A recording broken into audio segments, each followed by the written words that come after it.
guys, welcome to Brian's Man Cave, episode 50. So, I've been putting this off now for a while because I had a bunch of other things I wanted to do. And, you know, the space and all that to set everything up. But I'm figuring since this is my 50th video, I might as well do it now. And that is the Commodore 64. I talked about this a lot in several of my videos, especially the retro game videos anyways. And this was the computer that started it all for me.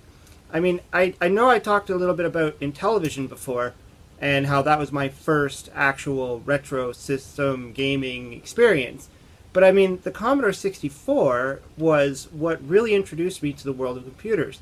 And this is going back to the very early 80s.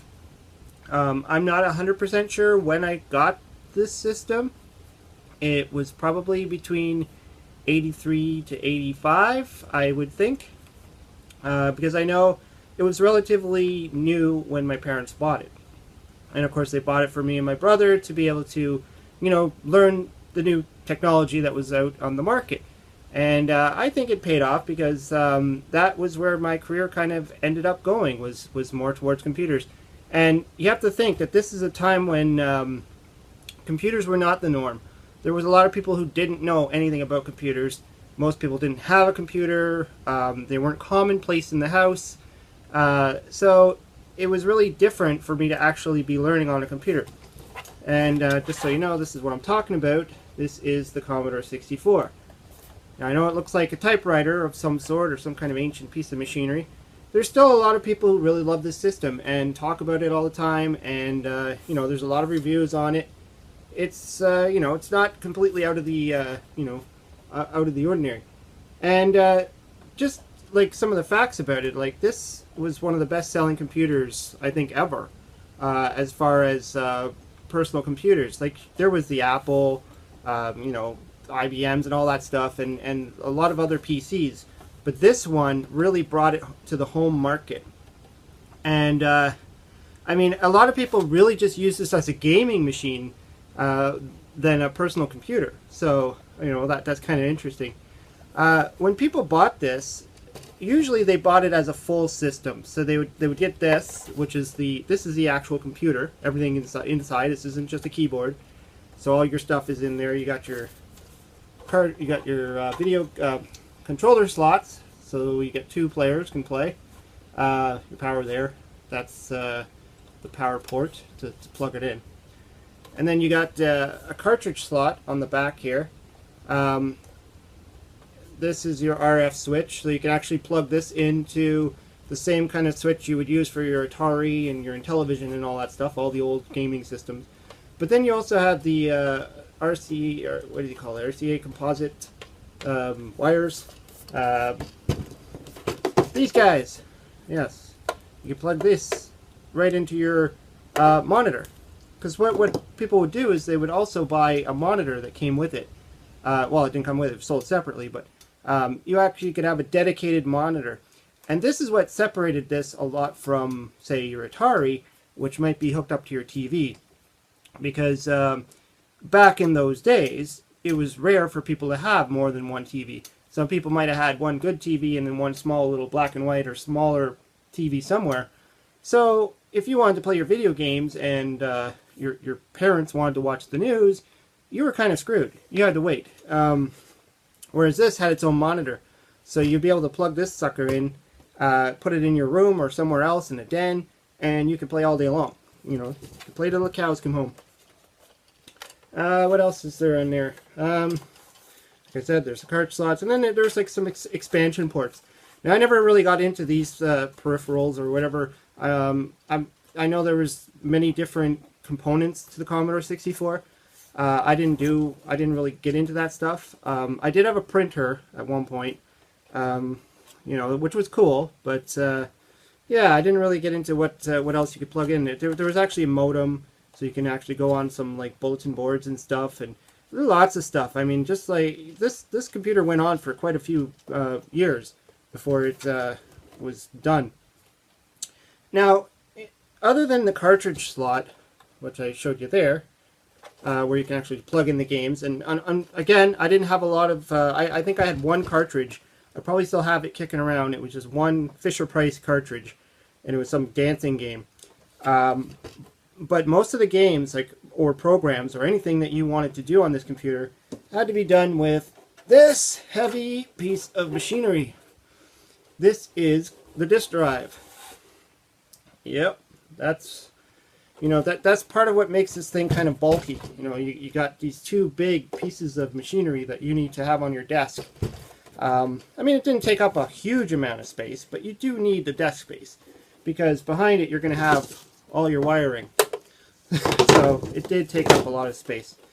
And this is pretty simple if you think about it. I mean, it's just a disk drive. You put disks into it, and then the computer reads the disk. It's very heavy. It's got its own components inside. It's got I think it even has like a drive or something in there that actually stores memory and adds memory. I'm not 100% on this one, on the workings of it.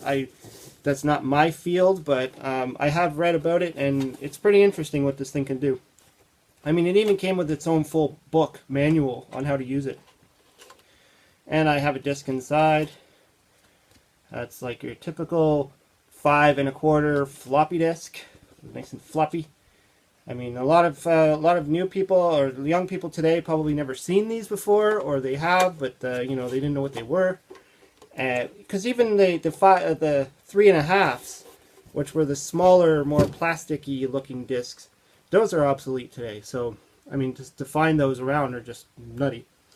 And but the other thing I was going to show you is adding to the bulk factor of this machine is its power supply. This was not unique back then as well.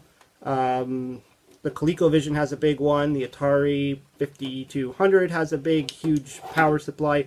This is an external power supply. So rather than trying to build it into the machine, the power supply was on the outside, and then you had to plug it all in, and there you go. Kind of heavy, kind of bulky. You don't want to leave it running too long. These things can heat up or something. You got to worry about that. And finally, the last piece of this puzzle, the discs. I showed you one disc, but this was what you needed to play a lot of the great games that came on this system. And that is where I got a lot of my gaming experience from. I mean, the Intellivision was great and all, but I mean, I seriously played games on this system. This was where I learned a lot of the classic games. Even Donkey Kong I played on this, and it has all 4 levels, which was awesome because most systems, if not all of them, did not have the 4 levels. So I always played Donkey Kong with the 4 levels on this system. But there were a lot of gems in this system, a lot of great games. One of the most popular ones that I remember, and I'm sure it's in here somewhere. There it is. This is a bootleg of it. Impossible Mission. Now, again, I want to stress that these games were nice and floppy, but these were like the core piece of the system for a lot of people. And what we did in that day, not everybody had the money or whatever, the time to go out and buy all the games. So what we would do is trade. And I know that sounds weird because you're like, well, isn't that illegal? Isn't that copying? Well, it probably is, and it probably was. But this is what people did. You bought a whole box of these blank discs. You would write out all your games on a piece of paper. You say, I have this game and this game and this game. Hand that to your friend. They would mark off which ones they want. And you would do the same with them. They would give you a list. You'd mark off the ones you want. And then you would sit there for a day just copying games. And it's not like one disc holds a game. You can have discs with like 5 or 6 games on them, all the way up to like, I don't know. These don't have a lot of memory. I mean, we are talking about kilobytes here. This is what, 64 kilobytes or something. Like, I mean, these systems are not anywhere near what today is. I know this is like an 8-bit system, which was, people didn't really talk about bits back then. It wasn't until really the Nintendo popped up that the whole bit wars and everything. But this was an 8-bit system, or is an 8-bit system. But anyways, yeah, so this is what we did. I mean, I still got them all labeled. summer games. Some of them I just know because it's labeled, like or it has a number on it, like this is number 4, so I kind of remember going back in time what stuff was on here. But if I forget, I can always just pop it into the disk drive and see the directory of the disk, which is a little bit, you have to type in a command, like a load, quotes, $, quotes, comma, 8, hit return, and then you'd get a list, and it would load up. I mean, there's loading time, which is another thing that is important to bring up. When you wanted to play a game, it took dedication. Some games, like Impossible Mission, could take about a minute, 2 minutes to load up. Other games could take like 10 minutes. I mean, there was just, it really depended on the game, how big the game was, and how much files and stuff, because it's not like well, it does have a cartridge slot, but I mean, discs are not like cartridges. You can't just slide it in and then it reads it right away. It just definitely doesn't have the power to do that. But yeah, I had a lot of great, I mean, look, strip poker, cool. This is also a copier disc. This had the software on it to copy other discs, so, or whatever you want to call it, just copying. Yeah, but there's a lot of great games, and the reason why I have a lot of these still today, because this was not my first Commodore by far. I mean, I know the first Commodore I had as a kid crapped out on me, and I had to rebuy it in the later 80s when they kind of resold it, repackaged it, and changed the look and feel of it. Same system, but it was like a white color, it was bigger, and I had to buy that. And then at some point, that's when my mother was like, you know what, you got all these old systems, you don't play them anymore, let's get rid of them.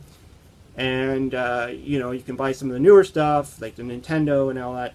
So that's what I did. Kind of sucks that I did that. I didn't know what I was doing at the time. I was just like, all right, these are garbage now, whatever, get rid of them. I hated seeing the Intellivision go, but it really, And so, really all I got rid of was the games that were purchased. So any Commodore 64 games that I actually bought from the store, those are the only ones that the store that I was selling them to would take, because they can't take the copies, because that's, illegal. Or, you know what I mean. And so they wouldn't take those, but they took the system, they took, the drive and everything. This one I got much later on from an ex-girlfriend, so she actually was just like, here, keep it. I'm like, cool, I know, I'll take it. But yeah, I mean, so other than just showing this off, I definitely want to show off some of my favorite games on this system, and possibly do a few comparison videos too. I just really hope this thing works, because I haven't actually hooked this up in a while to run it. So I'm going to be doing that and doing some testing on it, making sure it works, and then hopefully if it does, I can actually do some videos with some games, because that would be awesome. I already tried to do the VIC-20. I wanted to actually do that on my last video, and when I plugged it in, it wasn't working. And so I got a blank screen of death, and it was just like, oh no, my VIC-20 doesn't work. So hopefully I don't run into this, because I know the disk drives on these things, my first disk drive broke down multiple times, which is a problem with them. They can go out of alignment. There's a lot of different issues, and I probably wouldn't be able to find anybody that can fix this. I'd have to buy probably a new one. Well, not a new old one, but that would suck. So hopefully this works, and I can get it up and running, and we can actually see some of the games. Anyways, I hope you liked the video. I know it's a little bit long here. I think I'm going on like 14 minutes of me blabbing. But let me know if you had this, or if you played on this thing, or if you even knew what it was, or if you're always curious about it. I know there's a lot of collectors out there who still play them. There's a lot of diehard fans out there who still love the system, and there's people that just download the emulator and play it on their computer, because the games were awesome. I mean, I learned all my classic games from this. All the ones that I didn't even realize were on the Atari, like Hero, or lots of them. River Raid. I didn't even know River Raid was an Atari game back then. But yeah, this was my first exposure, and I just love the system. So yeah, let me know in the comments below. Hope you subscribe. Talk to you later. thank you for watching Brian's Man Cave, and to all those who have subscribed to my channel, and to all those who like to leave comments. Just as a reminder, I also have a page called Man Cave Connections. This is where you have a chance to show off your own man cave or woman cave, and also look at others. Just simply go to www.briansmancave.com for details, and you'll see a menu item which says Man Cave Connections.